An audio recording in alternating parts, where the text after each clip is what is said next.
ngurwa no kubona ndimo ndirimba ntabwo yarazi ko ndumanza warubizi oya ntabyo waruzi ariko wari waramubwiye ko umukunda ariko atarakwereka se ataranyereka se ataranabinyemerera agiye kubona abona ufashe papa we uravuze ati zoprere aha notere sekere boshete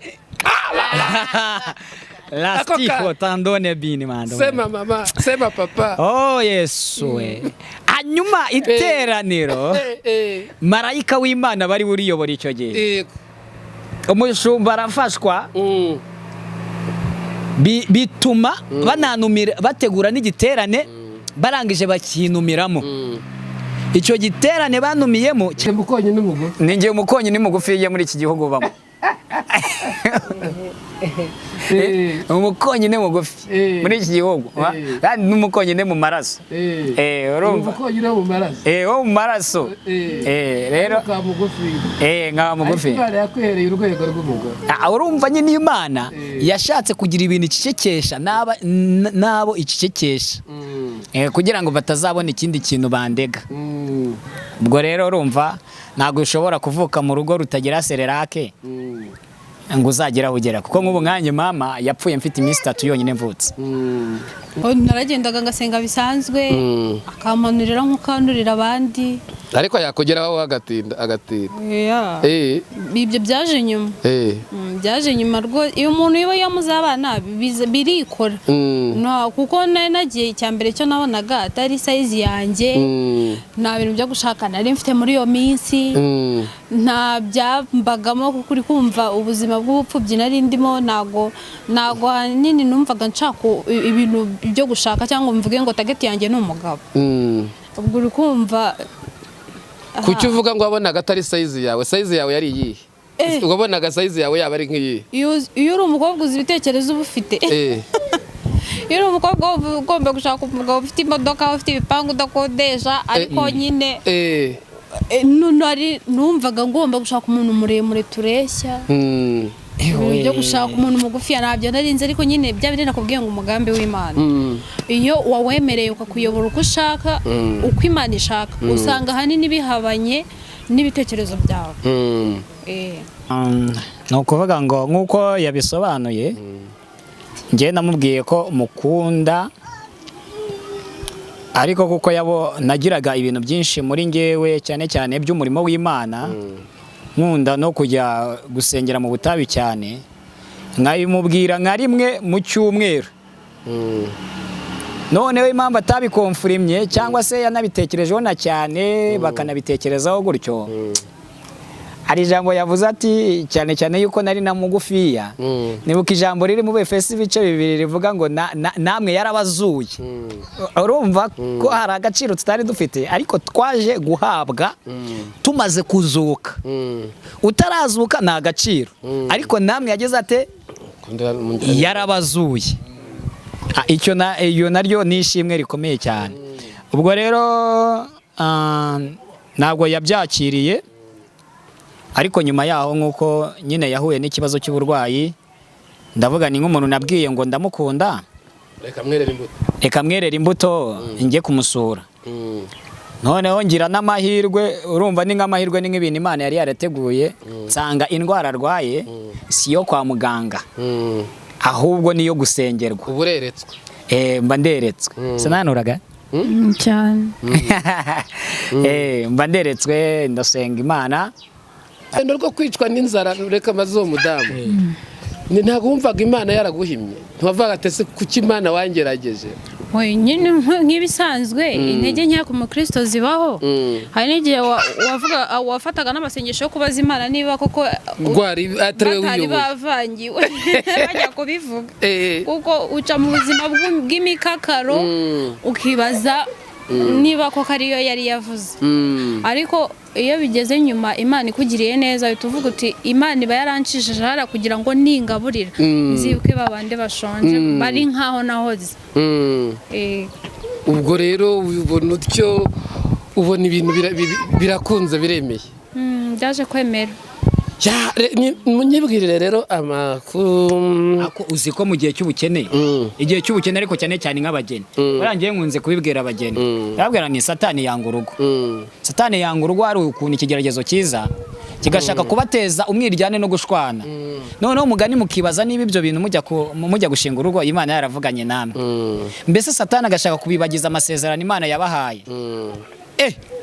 Noneho ndangije ndavuga n'ibyo ari byo byose, impano y'umuntu igaragara iyo ageze mu kibazo. Burya no kwihangana n'Imana.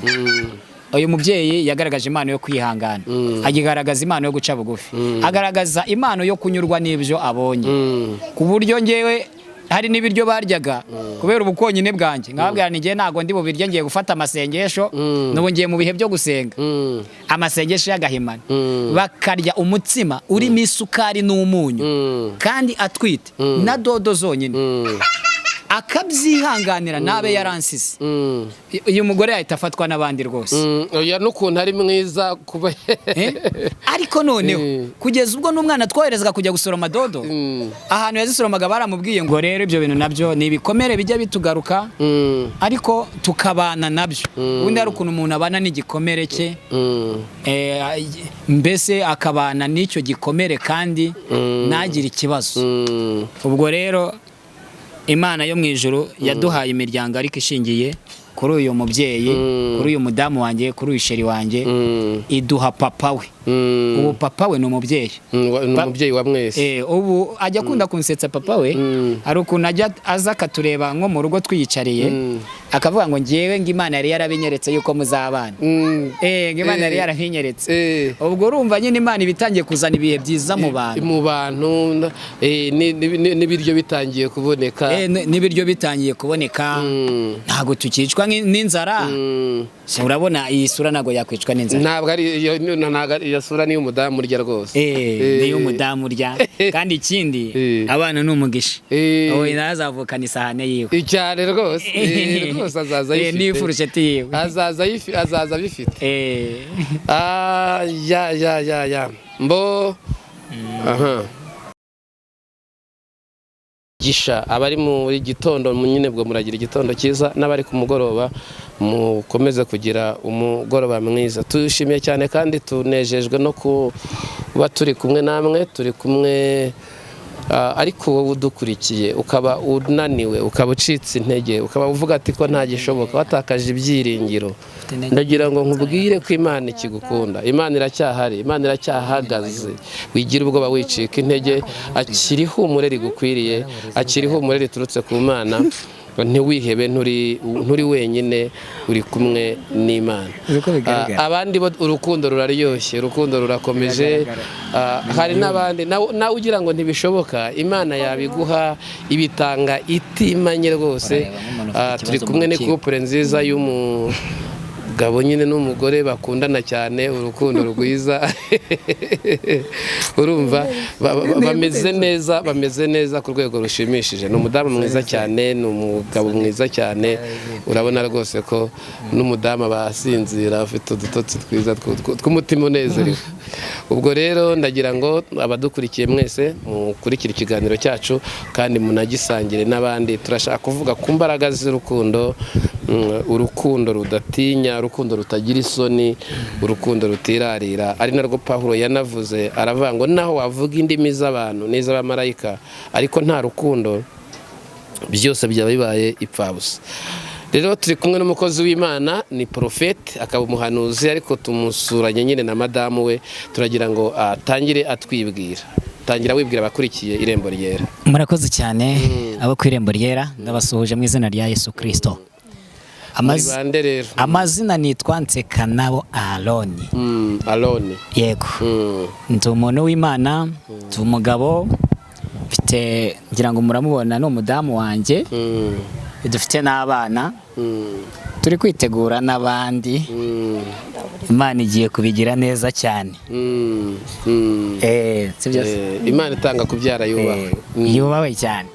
Rero umwana wacu w'imfura yitwa January, cyangwa se Ahadi cyangwa Jerubari. Ubwo ni papa January cyangwa papa Ahadi. Hanyuma ubwo rero madamu uramuha mikoro nawe atwibwire nawe tumumenye abamukurikiye bari ku isi hirya no hino. Turasoje mu izina rya Yesu. Amazina ni Uwase Joy Divine. Uyu ni umutware wanjye. Ibindi Yesu aduhana umugisha. Uramukunda? Reka murebe mu maso ndebe ko birimo. Arabizi. Bimubwire. Ndagukunda cyane. Kandi urabizi ko mbikubwira buri munsi. Ko atagusubiza se? Usanzwe ubizi? Ndabizi. Naye ndagukunda. Ndagukunda. Ndagukunda cyane. Uramukunda bikagera mu nda. Uramukunda bikagera ku mutima. Ako kantu. Sibyo? Ako kantu. Ariko urabizi. Ubwo nabwo ni ubutware. Yego. Urugendo rw'urukundo rwanyu rero abantu bakwiriye kurwumva bakarwigiraho. Urugendo rw'urukundo rwacu wowe na Joy. Ndatekereza haryo ubu tumaze imyaka ingahe? 5 n'igice. 5 n'igice? 5 n'igice. Turi gusatira ni nk'ari 6. 6. Hariya babandi batashaka ko dukora ubukwe bavuga ko tuzamara igihe kingana iki? Bamwe baguha iminsi abandi bakaguha amezi. Ibintu nk'ibyo. Ayo mezi n'iminsi twarabisimbutse. Imana ishimwe. Rero urukundo rwacu rumaze iyo myaka ariko rujya gutangira. Ni ibintu biba bitoroheye umuntu kugira ngo wicare ugire igitekerezo cyo kuvuga ngo nari umusore ngiye kuba umugabo, unatekereze ku muntu mugomba kubana, mutaziranye, mutavukanye, mutigeze munaturana. Ni ikintu gikomeye cyane. Cyangwa se mutanareshye. Kuko ayo mudamu ni urwego. Numureba se? Ni muremure rwose. Jewe uri kumureba ni muremure cyane. Ni muremure. Niyo agiye kunyambira ndamubwira ni mbabarira uce bugufi. Agiye kwambura inkweto. Uce bugufi unyambire. Ntabwo ari njye wigeze gutya. Agusuhuza yunamye. Yunamye. Impamvu ibyo nabyo nta yandi mashimwe. Mpita ndushaho kumva Imana icyubahiro mu mutima wanjye. Kuko hari abantu benshi bazi ko abantu bagufi bagomba kubana n'abantu bagufi. Abarebare bakabana n'abarebare.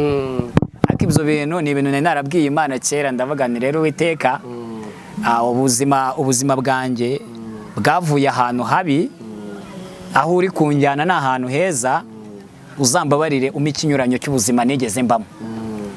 Ikinyuranyo. Imana iranyemerera rero niyamfata ngo imuze n'umuntu mugufi. Ni niko Imana idashobora gukora. Birarimba ahubwo ugasanga n'igikuri ubwacyo gishakanye n'umuntu muremure, kugira ngo izina ryo rikomeze rihabwe icyubahiro rijye hejuru cyane. Ko buri Imana ikunda ibintu biyinezeza gusa. Ubwo rero ubusanzwe mvuka mu karere ka Nyagatare, Iburasirazuba, mu murenge wa Gatunda hahoze akarere ka Muvumba. Urumva iwacu ni mu mfura. Kuba nabo mvuga ngo ndeshya gutya ni ingaruka z'ubuzima umuntu aba yarabayemo. Kuko urumva hari uko urubukonyine bugufi. Urumva vuga ati nijye mukonyine mugufi. Ninjye umukonyine mugufi muri iki gihugu ubamo. Umukonyine mugufi muri iki gihugu kandi n'umukonyine mu maraso. Urumva wo mu maraso. Rero nka mugufi. Yakwereye urwego rw'umugore. Urumva nyine Imana yashatse kugira ibintu icecekesha nabo icecekesha kugira ngo batazabona ikindi kintu bandega. Ubwo rero urumva ntabwo ushobora kuvuka mu rugo rutagira sererake ngo uzagera ugera, kuko nk'ubu nkanjye mama yapfuye mfite iminsi 3 yonyine mvutse. Ntabwo nigeze nonka nk'uko abandi bana bonka. Natunzwe n'amahenehene cyangwa amata y'ihene abenshi bakunda kwita amashunushunu. Urumva hahise haturukamo ibirwayi bitandukanye nko kurwara bwaki, ibintu nk'ibyo, kudahabwa keya n'ababyeyi, nderwa na bashiki banjye. na mukuru wanjye umwe tubaho mu buzima bwo kwirera kugeza ubwo Imana yabanye natwe muri urwo rugendo ikaturinda. Nyuma yaho nsobanukirwa yuko atari njye Imana yarinze, ahubwo yarinze umugambi wayo muri njye. Amen. Rero ntabwo Imana idukunda kuruta icyo yaturemeye. Ntabwo idukunda kuruta icyo yaturemeye. Uko waba ungana kose, iyo umaze kugera ku iherezo ry'Imana yakuremeye, hari ahantu ikujyana ikakubwira ngo mwana wanjye reka nkujyane iwanjye nkusarure. Aribwo wumva ngo umuntu yapfuye byageze gute ibintu nk'ibyo, hakiri akazi kayo ntabwo Imana yakwemera yuko wapfa. Ariko iyo icyo yakuremeye kirangiye uhita uva mu mubiri. Rero ndashima Imana yuko yandinze ikarinda n'icyo yandemeye kugeza aya magingo. Ubwo rero naje kuva i Nyagatare n'ubuhamya burebure cyane nza mu mujyi wa Kigali. Numvaga ndi busubireyo kuko nari mfite gahunda yo guza gushaka mukuru wanjye muri uyu mujyi. Ngama amafaranga yo gusubira ku ishuri. Nigaga ahantu hitwaga Ibungwe muri Burera. Ngeze i Kigali mukuru wanjye tuvukana mu nda, musanga ahantu hitwa i Remera ahahoze Banque Populaire hari kuri station neza. Aranyihakana ngo ntabwo tuvukana. Akimara kunyihakana ngo ntabwo tuvukana, naciye mu buzima burebure cyane kandi bukomeye, ariko nasanze ibibazo ducamo ari nabyo bidusunikira mu gushaka Imana no kuba bo turibo. Ubwo naciye mu buzima rero bukomeye cyane. Akimara kunyihakana nza no kufatwa ndafungwa, mfatwa nk'imbobo, kuko hari igihe uyu mujyi wigeze urwanya ikintu bitaga imbobo. Abantu b'inzererezi, ibintu nk'ibyo, abantu batagira ibyangombwa, bagufatira nka Nyabugogo bakagutwara i Gikondo. Rero buriya i Gikondo narahafungiwe, mafungirwa nk'amezi 6 ahantu hitwa kwa Kabuga. N'ubuzima burebure cyane kuko nyigera muri gereza ndi umuntu ushobora kuba warakubiswe inkoni nyinshi muri iki gihugu kandi ntacyo nzira. Ubwo rero ibyo byose byaneye kumva naguma kwisunikira ku Mana cyane kugira ngo Imana izame ibinyomora. Niba nawambwiye ngo pole, Imana imwe umudamu nkungu yambwire ngo pole. Niwe wari ukwiriye. Ubwo rero yari akwiriye mu buzima. Ubwo rero aho naviriye ngo kwa Kabuga i Gikondo, nabwo navuyeho kubw'igitangaza, kuko buri wese ava kwa Kabuga ari uko afite umuntu umukujeyo cyangwa se umukurikiranye. Ngiro ntago nari mfite unkurikirana. Ubwo urumva hari n'abajyagayo bagiye gusenga cyangwa bagiye gushaka ubucu. Nese byose si bihura. Ntabwo ushobora kubyuka ngo ugende uvuga ngo ngiye gushaka inshuti uyibone. Ahubwo nyine inshuti uyibona hahandi, uyibonera hahandi mu byo ukora, mu aho usengera, nyine mu byo ubamo. Ubwo rero kuko nari umunyamasengesho birumvikana ko umugabo nari kumukura mu rusengero. Wagomba kumukura mu rusengero. No mu nzoga mukora mu kabari. Nibyo umuntu rwose arambagiza aho akorera. Ahakorera rwose. Ubwo rero ugize gutyo ubona ari we nawe wababwiye undi ko amukunda ninde se? Niyo bimwe. Naragendaga ngasenga bisanzwe, akamanurira nk'ukandurira abandi, ariko yakugeraho agatinda. Ibyo byaje nyuma.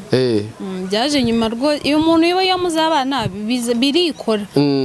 Kuko nagiye icyambere cyo nabonaga atari size yanjye, nta bintu byo gushaka nari mfite muri iyo minsi, nta byambagamo kuko uri kumva ubuzima bw'ubupfubyi nari ndimo. Ntago hanini numvaga nshaka ibintu byo gushaka cyangwa mvuge ngo target yanjye ni umugabo. Ubwo uri kumva kuki uvuga ngo wabonaga atari size yawe? Size yawe yari iyihe? Wabonaga size yawe yaba ari nk'iyi? Iyo uri umukobwa uzi ibitekerezo uba ufite. Iyo uri umukobwa ugomba gushaka umugabo ufite imodoka, ufite ibipangu udakodesha, ariko nyine numvaga ngomba gushaka umuntu muremure tureshya. Byo gushaka umuntu mugufi nabyo narinze, ariko nyine bya bindi nakubwiye ngo umugambi w'Imana iyo wawemereye ukakuyobora uko ushaka, uko Imana ishaka, usanga hanini bihabanye n'ibitekerezo byawe. Ubu ugize gutya abikubwira bwa mbere waratokesheje cyangwa waravuze ati amina mwami warabimbwiye?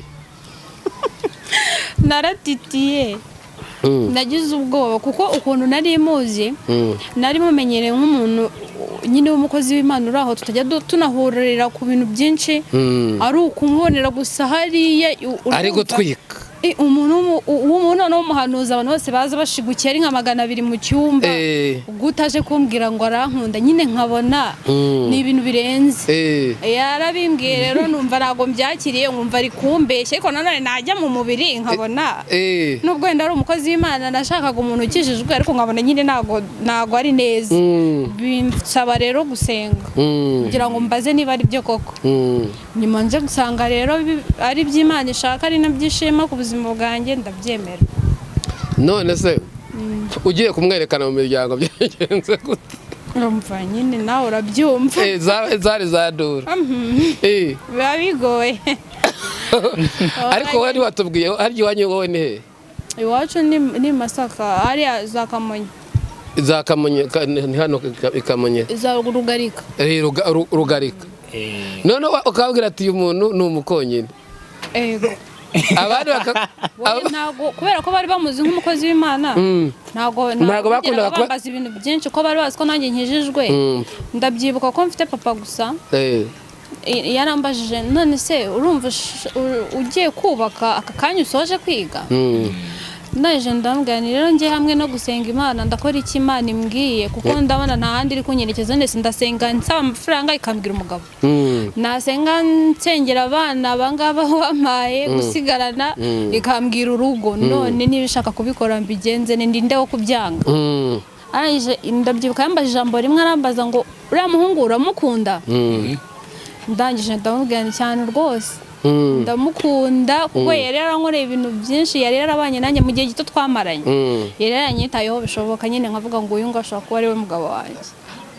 kandi wasanga ari amandazi yahuguriraga twamenyanye ndwaye kuko icyo cyumba ndumva naragisengemo nka 3 noneho nyuma nza gufatwa n'uburwayi barandoze hahandi naryamaga no guhindukira nkategereza ko baza kumpindukiza urumva kuri etape nari ngeze rero akomeza kunyitaho gutyo urumva nawe yaje kumenya amakuru yuko narwaye nyuma noneho aza kunsura aje kunsura rero ni naho yambwiriye ko ankunda maje gukira papa nawe urumva yatugeragaho gakeya rimwe na rimwe nza kumuha amakuru y'ukuntu yabanye nanjye mu burwayi nza kumubwira ukuntu ari we wagiye anyitaho kumvuza urumva kurwara ari nawe mukuru uri mu rugo wenyine mubwira uburyo twabanyemo arangije arambwira ati niba wumva mukunze nta kibazo ndabashyingira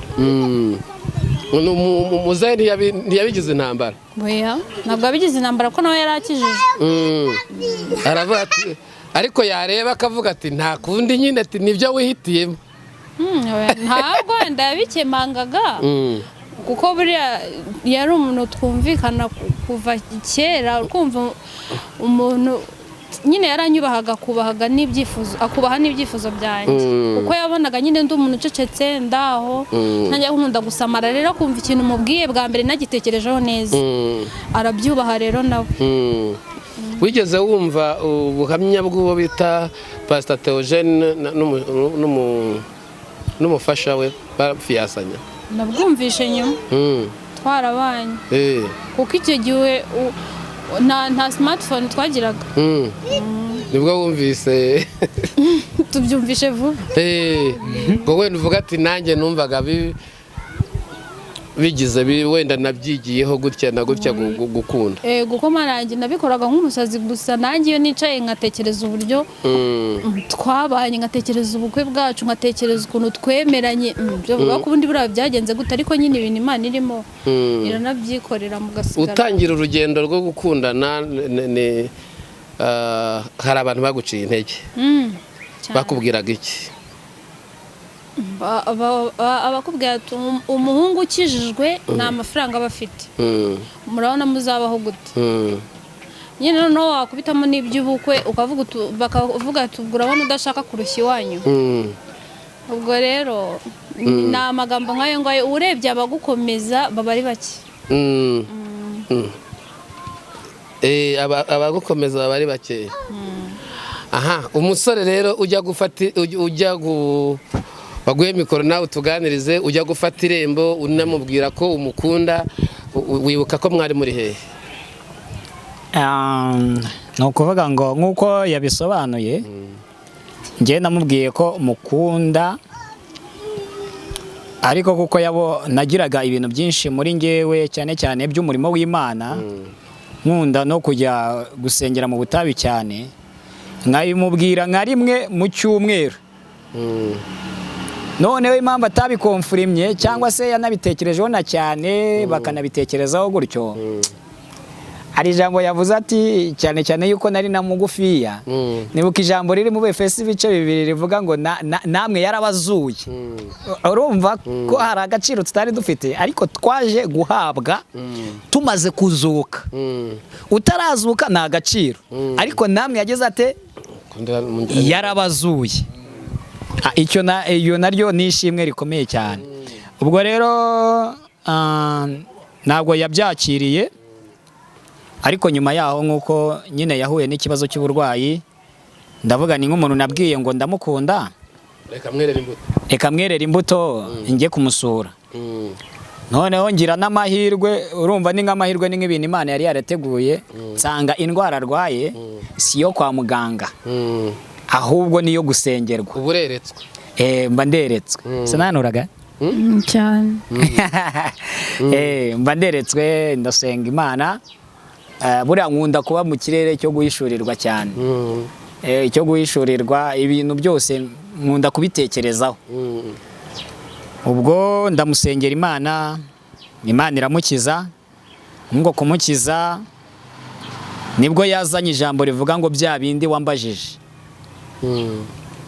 Narabyemeye. Amaze gukira? Oya, ahubwo yarambwiye ngo bya bindi wambajije ndabyemeye.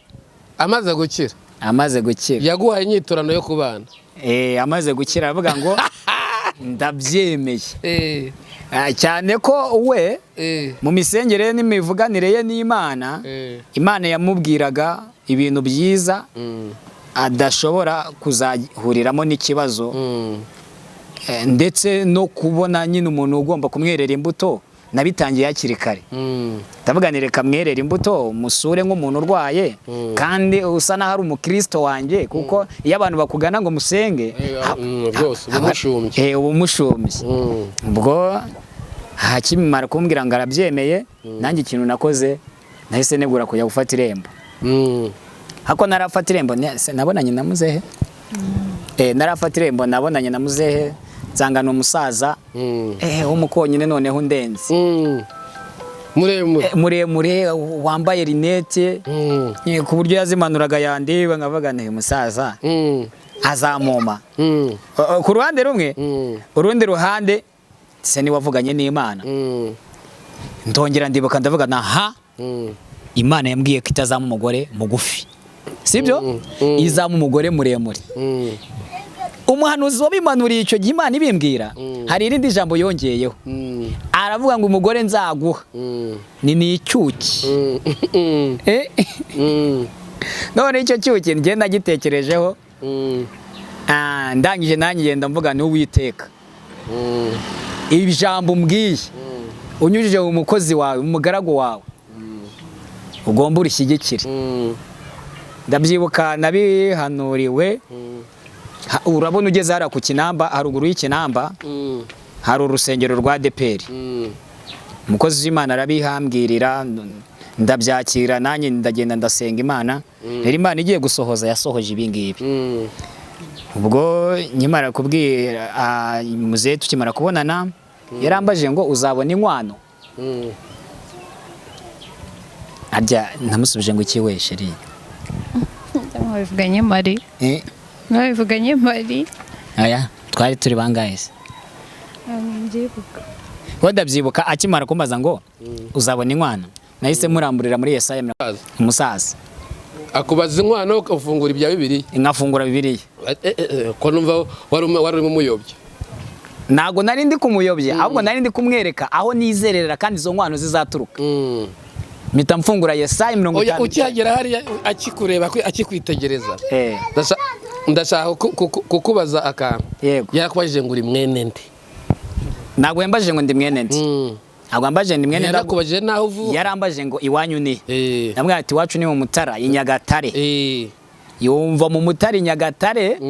Iburasirazuba. Yumva ni ahantu mu mbyeyi. Ni wabo w'imfura. Ni wabo w'imfura. Ariko yakureba. Ariko yandeba. Noneho byatumye ngewe ninjira mu bintu by'ubuhamya kugira ngo yumve mwibwire neza. Nkuko bisa ubuhamya bwanjye bw'imibereho yanjye n'ubuzima n'iki. Asaga ibibazo byakugize mugufi. Burya iyo umuntu ataraguha umwanya ngo wisobanure uba usanga ukurega ari we nk'umunyakuri. Ariko iyo wiregura yireguye usanga wa wundi wareze nawe biteshejejwe agaciro. Ubwo rero urumva yarambajije gutyo nanjye ndamusubiza nangira kumuha details z'ubuhamya bwanjye. Arangije ngiye kubona mbona azunguje umutwe na rinete ndavuga ati aha banza kagiyemo. Ni banza kagiyemo kina kimana iragikoze. Rero tumaze kubonana dutegura umunsi wo gufata irembo. Abantu bajyayo bajya kumfatira irembo ubundi babaca amafaranga koko. Kugira ngo babananize igende. Kugira ngo babananize. Aba bahereye kurangaye. Nushaka ntuyavuga icyo yari nyinshi. Ariko icyo nzi cyo Imana yari igaragaje turayatanga. Amafaranga. Urayabona umukobwa ahita akoma amashyi ati bya bintu bizarya. Bya bintu bizarya. Umuhamagaye se ati ko za nkwano nari nzizanye yaravuze ati ambwira icyo yatekereje. Kuko uvuga kubera iyo mufite urugamba rw'ubukwe iby'inkwano bawumva bitarenze. Nyine ushima Imana ukavuga ubw'ibi bikoze asigaye tukweretse n'ibindi biri imbere. Wari ufite abasore nka bangahe bakurambagizaga igihe uwo ngo wari utaremera ko azakujyana? Ndabyibuka ko iyo minsi nari mfite umwe ariko wari utarabimbwira nawe. Twari tumeze kuri aba best friend nyine baba babanye. Ukabona umuntu nyine akwitaho ntuzi birava he birajya he ukabona araguhamagara amakuru mu gitondo saa sita nimugoroba. Ariko nyine ataranakubwira ati ndagukunda. Rero uyu nguyu yaje nawe atungurwa no kubona ubukwe bubaye nyine mubwiye ngo ubukwe buri hafi. Uwo musore uramubwira ati ndafite ubukwe. Ariko buriya mfite ubukwe. Ariko yari amaze kubwira ko agukunda. Uyu nguyu uwo wundi yari atarabimbwira twe tubanye gutyo gusa. Noneho arangije weho umera nk'uri kumutumira nk'umuntu muziranye. Ayifasha ate? Urumva byaramubabaje ashaka no kumbwira ko muhemukiye ndambwira ko singuhemukiye ko ndagukunda yawe wigize umbwira. Twe tubanye nyine nk'umuntu w'inshuti yanjye ubusanzwe uraho y'inkoramutima ariko ntabwo ibyo kubana byarimo. Ngo rero niba warajuje gutira imfizi ugatinda kuvuga kazi uyikeneye kuruta ubwo nyine pole sana. Dore se yahita avuga ati ndabivuze. Oya kandi byari byarangiye. Kuko ikintu nabonye cyo uyu mubyeyi sheri wanjye umudamu wanjye kizongereza icyanjye icyuki cyanjye narabimubwiraho neza. Bigeze gutungurwa no kubona basanga ku rusengero basengeragaho numuwe n'umupasiteri wamuyoboraga. None uwo mupasiteri yanumiye nk'umuntu unyizeyemo ubushobozi bw'iby'Imana ikoresha abantu ngomba kugeza ku bakristo biwe. Mageze ni nabwo nabonye data bukwe mu rusengero ndamuhanurira ariko nazi ko ari we data bukwe. Ndamuhanurira mbese narahageze kubera ko ngo twari tuziranye kandi abantu benshi baho ngaho bakundaga kuza no gusengera iwanjye bambonye barishima. Akoma amashyi aravuga ati tubonye umutumishi. Reka nkubwize ukuri nawe iyo winjiye ahantu bakakwakira neza. Oya ndabizi nawe uri umuhanuzi w'Imana. Iyo winjiye ahantu kandi uzi ko baguhamagaye kugira ngo ugeze ijambo ry'Imana ku bantu, iyo uhageze bitewe n'uburyo bakuzi barishima. Twarabwirije none atungurwa no kubona ndimo ndirimba nubwo yarazi ko ndumanza warubizi. ntabyo wari uzi. Ariko wari waramubwiye ko umukunda. Ariko atarakwereka se. Ataranyereka se. Ataranabinyemerera. Agiye kubona abona ufashe papa we uravuze ati Zoprel. Aha. L'hôtel c'est que les bochettes. La stifo tandone bini mando. Sema mama, sema papa. Oh Yesu we. Hanyuma iteraniro. Marayika w'Imana bari buriyobora icyo gihe. Umushumba arafashwa. Bituma bananumira bategura n'igiterane barangije bakinumiramo. Icyo giterane banumiyemo cyabereye n'ahantu ku muhanda hari ahantu hitwa muri societe.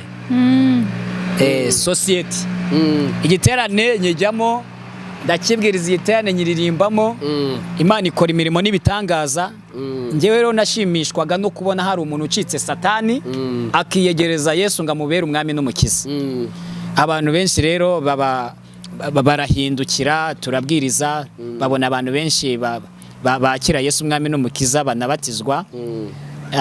Bituma noneho numva agaciro kanjye kuri uyu nguyu numva ko kazamutse kanarenze.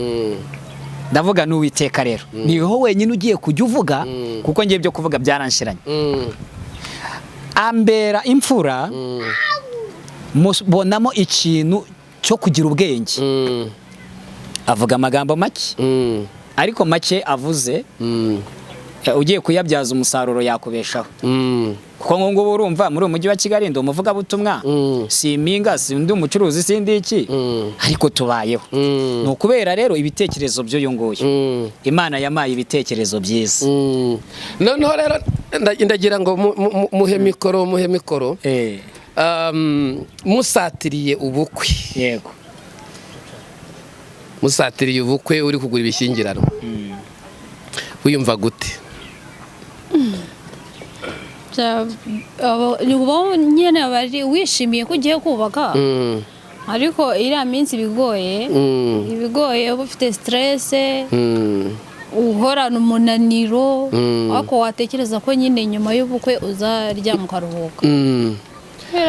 Amajoro 2 abanziriza kujya gushyingirwa n'ibiki watekerezaga uryamye?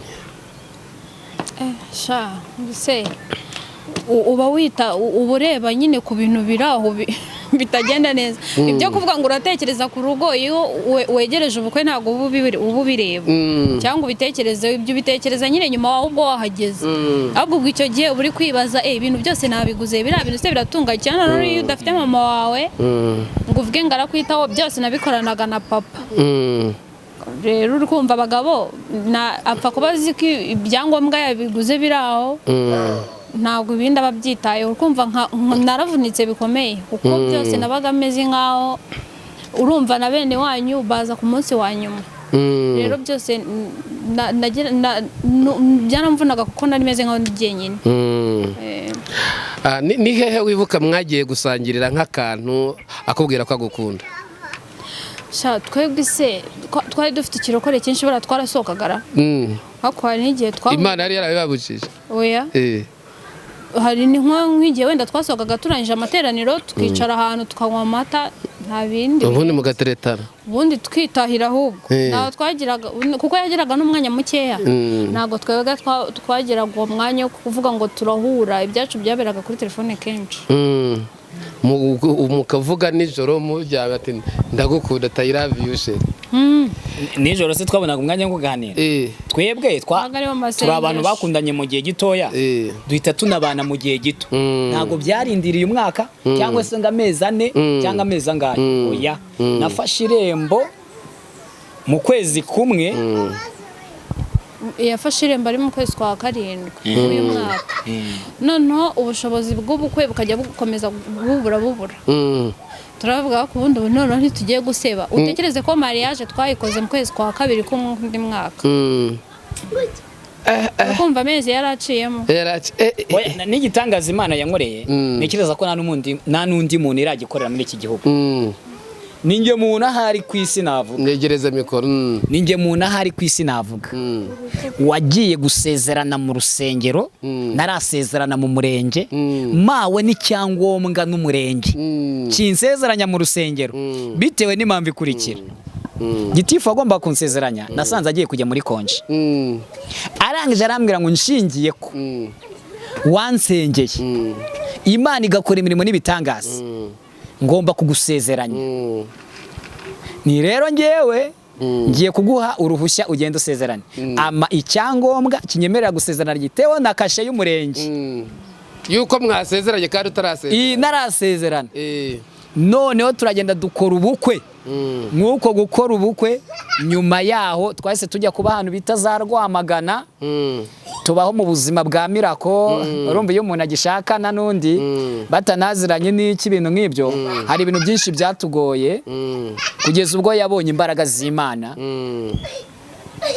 Burya hari ukuntu nshobora kuvuga ngo umukozi w'Imana, ariko ntabwo nabivuga nk'uko uyu nguyu yabivuga. Ashobora kuvuga ati uyu ni umukozi w'Imana biteye gutya na gutya ibintu nk'ibyo byose. Hari ahantu rero yabonye ukuboko kw'Imana, abona yuko urugo rwacu Imana rero yaruduhaye koko, rudashingiye ku mafaranga. Hari abantu bavuga ngo amafaranga yubaka ubukene, nibwo busuzuma yuko urugo rukomeye. Ubukene nibwo busuzuma ko urugo rukomeye. Amafaranga yarwubaka n'amamodoka n'iki byose, ariko ubukene iyo buje nibwo busuzuma ko rwa rugo rukomeye. Rero izo struggle zose twaziciyemo, ubwo bukene buraza, atwite akajya arya dodo. Ibyo bintu niwe wari kubyivugira. Akarya dodo niyansiga mw'ubwo buzima bwo kurya dodo. Noneho Imana iza kunywera igitangaza rimwe, nza kuzasengera umugabo umwe w'inshuti yanjye wamaye kuba mu giterane, ndi umusore ahantu bita za Nyaruguru. Arambwira ngo ngwino duhurira ahantu bita Kayonza. Nabaga ahantu bitaga kwa Gahiza i Rwamagana. Duhurira ahantu bita kuri Silent Hotel Kayonza. Anyereka abantu ngomba gusengera Imana tudahuje uruhu b'abazungu. Umuzungu umwe ndamubyibuka, naramubwiye ni umva papa, Imana yo mwishigiye kuzakugirira neza. Sinyangira ubuhanuzi buca intege ngewe, nubwo waba uri bupfejo ndakubwira ngo Imana irashoboye kukuzura. Singira ubuhanuzi buca intege. Ubwo umuzungu ndamubwira n'Imana yo mwijirira irambwiye ngo ufite umwana witwa Nelson. Mbona umusatsi urahagaze ngira ngo navangiwe. Arangije abwira wa muntu ati uyu muntu umukozi w'Imana mwenyewe. Ndamubwira ni uyu Nelson afite imyaka 17. Nubwo uba muri Amerika ukaba waje hano kuri misiyo y'umurimo w'Imana, ariko Imana yo mwijirira irambwiye ngo iguhaye undi mwana wa kabiri, kuko nabonaga uyu wa mbere nawe yarakubanye kirara, ariko Imana iramufashira muzanye. Yahisamo amafaranga y'amafaranga Ugoye ibihumbi 50. Yamaye ibihumbi 50. Nahise nega moto. Hanyuma y'amafaranga yagejeje mu rugo. Twayabaze tuyasubiramo, uyu nguyu yaracanganyikirwa. Ibihumbi 50. Yego komana yaje. Ubwa mbere twari tuyakozeho kuva tubanye. Ubwa mbere kuva mubanye nibwo bwa mbere mwari mutunze amafaranga. Ibihumbi 50. Reka byaranakunaniraga kuyabara. Baravuga ati ubu aya ni ayacu cyangwa kumva ukabona nyine nta mafaranga menshi ukurikije ubutayu twari twibereyemo. Ukavuga uti 50. Turihangana kugeza mu rugendo rwo kwicwa n'inzara. Reka maze uwo mudamu ntabwo wumvaga Imana yaraguhimye, ntiwavuga ati kuki Imana wangerageje? Nyine nk'ibisanzwe intege nke ku mukristo zibaho. Hari n'igihe wafataga n'amasengesho yo kubaza Imana niba koko batari bavangiwe bajya kubivuga, kuko uca mu buzima bw'imikakaro ukibaza niba koko ariyo yari yavuze. Ariko iyo bigeze nyuma Imana ikugiriye neza, uhita uvuga uti Imana iba yaranshishije hara kugira ngo ningaburira nzibuke babande bashonje bari nkaho nahoze. Ubwo rero ubona utyo, ubona ibintu birakunze biremeye. Byaje kwemera. Munyibwirire rero amakuru. Uzi ko mu gihe cy'ubukene, igihe cy'ubukene ariko cyane cyane nk'abageni, barangiye nkunze kubibwira abageni, barabwira ni Satani yanga urugo. Satani yanga urugo, ari ukuntu ikigeragezo cyiza kigashaka kubateza umwiryane no gushwana. Noneho umugani mukibaza niba ibyo bintu mujya gushinga urugo Imana yaravuganye namwe. Mbese Satani agashaka kubibagiza amasezerano Imana yabahaye. Noneho ndangije ndavuga n'ibyo ari byo byose, impano y'umuntu igaragara iyo ageze mu kibazo. Burya no kwihangana n'Imana. Uyu mubyeyi yagaragaje impano yo kwihangana, agigaragaza impano yo guca bugufi, agaragaza impano yo kunyurwa n'ibyo abonye, ku buryo ngewe hari n'ibiryo baryaga kubera ubukonyine bwanjye nkababwira ngiye ntago ndi bubirye, ngiye gufata amasengesho n'ubu ngiye mu bihe byo gusenga, amasengesho y'agahimana, bakarya umutsima urimo isukari n'umunyu kandi atwite na dodo zonyine, akabyihanganira nabe yaransize. Uyu mugore yahita afatwa n'abandi rwose. Oya n'ukuntu ari mwiza kuba ariko noneho kugeza ubwo n'umwana twoherezga kujya gusoroma dodo, ahantu yazisoromaga baramubwiye ngo ntuzagaruke kuko uri kuzikokora. Aje abimbwiye agahinda karanyica, ndabagana ariko uru rugo wamaye kweri Mana, ibi bintu kujya utambwiye ko nabyo birimo. Imana irambwira ngo ndi kumwe nawe. Ariko Imana ikomeza kudukoresha ibikomeye, hamwe no kubana neza no kwicara tukaganira ku bitagenda. Burya abantu baganira naga ibintu bizamba, naga ibintu bizamba niyo hari ibyo byumviswe hanze, ari ukuntu mu bikansoringa mukabiganiraho mugafata n'umwanzuro n'ibintu runaka. Ubwo rero ngewe pe Sheri, ndagushimira ko wihanganye nunjugunye. Amen. Ndabigushimiye. Ndiye mbikubwiye ngutunze urutoki, ndakubwiye ngo ndagushimiye. Kwanza ubushimiye ko atagutaye. Ntago yanaye we. Ariko ziko umuntu yakujugunya ukibaza niba uri ikivume. Uri ikivume. Dawidi nawe yarazi ko ari ikivume atarayishurirwa umugambi w'Imana ku buzima bwo yarari mu ishyamba. Kandi ngo ajya mu ishyamba yanyuze ahantu habi, ngo ahangaha yarari mu ishyamba ngo hari haturanye n'umudugudu witwaga Igebeya. Igebeya hateganye n'i Buyuda. Ahangaha Igebeya niho hari abantu b'abasupesialiste mu bintu bijyanye no gutera ibuye. Ariho Dawidi yageze akabyigira kugira ngo azahangane na Goliyati. Imana ishimwe yuko inyuze umuntu mu kigeragezo ari ukugira ngo azahangane n'ubuzima azabona mu gihe kiri imbere cyangwa se kizaza. Uyu mudamu ndamushimiye ko atanjugunye. Atakujugunye. Ntago yanaye pe. Data yaranyanze na mukuru wanjye yaranyanze.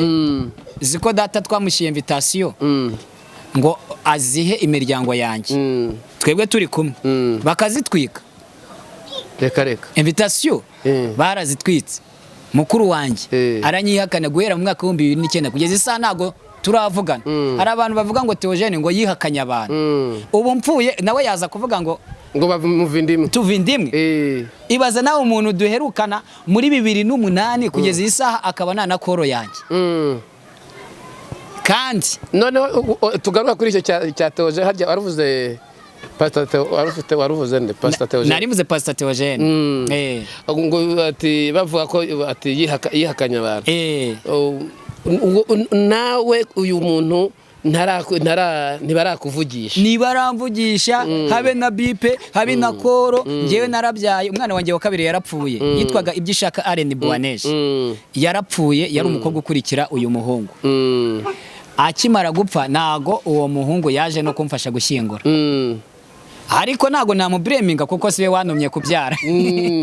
Ariko nanone ntabwo bikuraho icyo mupfana nubwo atabigutumye, ntibyamubuza kuza gutabara. Ntibyamubuza kuza gutabara nk'umuntu umuvandimwe. Icya kabiri ubwo bukwe nago yabutashye, ahubwo ni nawe wagize uruhare mu gutuma papa umbyara mu nda ataza gutaha ubukwe, amubwira ngo uwo mwana arakubeshya ayishakira amafaranga yo kurya. Nagiye no kumwereka umukazanasha. Ubwo bashobora kuba baratekereje ko ari impuraka, ari tuntu mukinnye, ari ibintu byo gukina ubeshya. Ariko none kugira ngo umuntu w'umunyacyaro atekereze ibintu bya plaka ntago biba byoroshye. Ntago biba byoroshye kwa wamuko yahita afata ibintu akabikonfirma ko ari prank. Ubwo rero nyine iyo ubuzima butangiye kuza ibintu birimo bigenda bimera neza, hari igihe imiryango igaruka abantu bagatangira kukubwira inkuru z'ibyiza. Madamu wowe iyo utekereje iyo nzara yavuzaga ubuhuha aho ngaho, ibyo byibutse ubyibuka ute kandi n'irihe shuri wabyigiye? ikintu byanyigishije ubwo buzima bwose nize ko ibintu byose bishoboka kandi ikintu cyose Imana yakemera kikakugeraho. Ni ukuvuga ngo iyo inzara ije nk'uko nguko none ari n'ibintu utari waranamenyereye, ubu ngubu nzi kugaburira umuntu ushonje niyo nawe mfite ikiro cy'umuceri. Twebwe turanyurwa ku rwego rwo hejuru ku buryo nubwo ari kuvuga ngo umuntu usa nkanjye ngo nta kuntu yaba yicwa n'inzara, ko biranashoboka ko twanaburara ariko ejo tukarya. Ntabwo uko biri kose ari nk'icyo gihe. Rero byanyigishije kumenya abababaye, binyigisha kubana n'abantu nyine bari mu buzima bugoye. Ntabwo nshaka kubirengagisha kuko nanjye Imana yabinyujijemo.